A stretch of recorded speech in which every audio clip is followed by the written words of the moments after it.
आप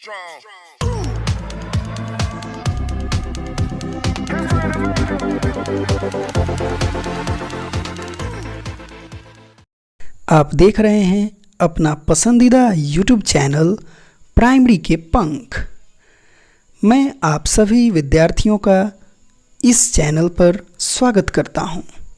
मुझे उम्मीद है आप सभी लोग अच्छे होंगे, खुश होंगे, मस्त होंगे। आज के इस खास वीडियो में हम लोग जानने वाले हैं भालू ने खेली फुटबॉल पाठ के नए शब्दों अथवा कठिन शब्दों को। तो हो जाइए तैयार और शुरू करते हैं आज के इस वीडियो को। और आज के इस वीडियो में हम लोग जानने वाले हैं भालू ने खेली फुटबॉल पाठ के नए शब्दों अथवा कठिन शब्दों को। तो चलिए शुरू करते हैं और जानते हैं एक एक करके सभी शब्दों को। सबसे पहले जो शब्द है वह है सर्दी। सर्दी का अर्थ होता है ठंड या शीत। सर्दी का अर्थ होता है ठंड या शीत। इसे इंग्लिश में विंटर या कोल्ड कहा जाता है। सर्दी का अर्थ होता है ठंड या शीत। इसको इंग्लिश में विंटर या कोल्ड कहते हैं। यह एक स्त्रीलिंग शब्द है और इससे वाक्य बनेगा अभी सर्दी की मौसम नहीं है। अभी सर्दी की मौसम नहीं है। इसके बाद जो दूसरा शब्द है वह है वक्त। वक्त का अर्थ होता है समय या अवसर। वक्त का अर्थ होता है समय या अवसर। इंग्लिश में इसको टाइम कहा जाता है। यह एक पुल्लिंग शब्द है और इससे वाक्य होगा मैं अपना काम वक्त पर करता हूँ। मैं अपना काम वक्त पर करता हूँ। इसके बाद जो तीसरा शब्द है वह है कोहरा। कोहरा का अर्थ होता है ओस। कोहरा का अर्थ होता है ओस। इसको इंग्लिश में फॉग या स्मोक कहते हैं। कोहरा का अर्थ होता है ओस। इसको इंग्लिश में फॉग या स्मोक कहते हैं। यह एक पुल्लिंग शब्द है और इससे वाक्य होगा सर्दी के मौसम में कोहरा गिरता है।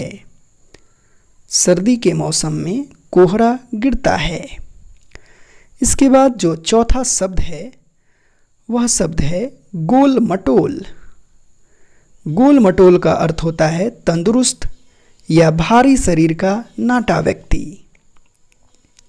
गोल मटोल का अर्थ होता है तंदुरुस्त या भारी शरीर का नाटा व्यक्ति। यह एक विशेषण है। इससे वाक्य होगा शेर का बच्चा गोल मटोल था। शेर का बच्चा गोल मटोल था। अगला शब्द जो है वह पांचवा शब्द है अक्ल। अक्ल का अर्थ होता है समझ या ज्ञान।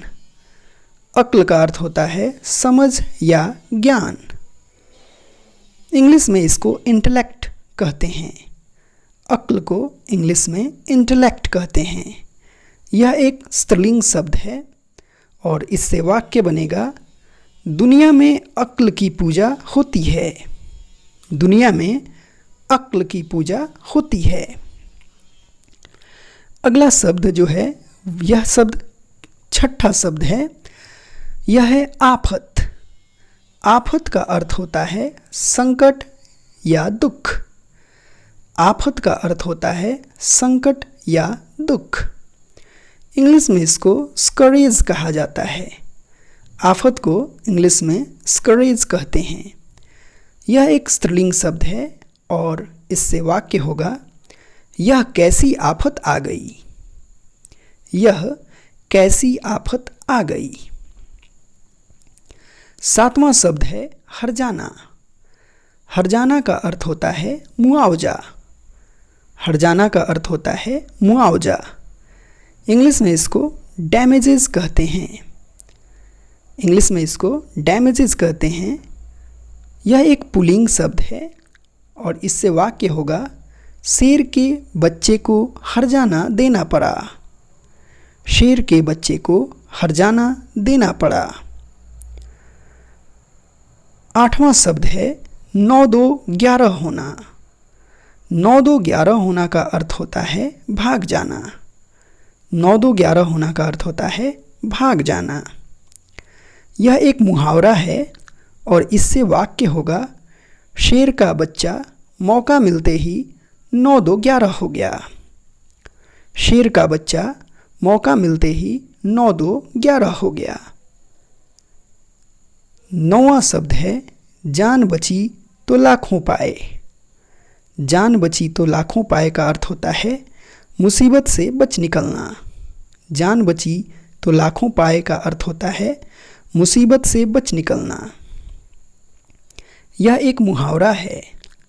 इससे वाक्य होगा अच्छे से घर पहुंचकर शेर के बच्चे ने सोचा जान बची तो लाखों पाए।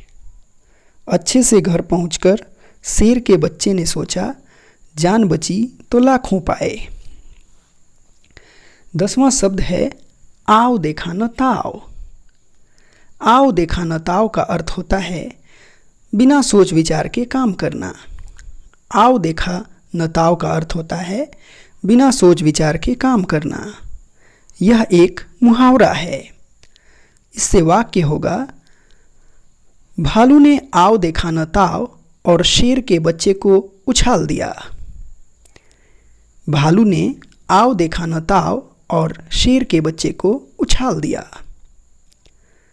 11वां शब्द है गायब होना। गायब होना का अर्थ होता है आँखों से ओझल होना या छिपना।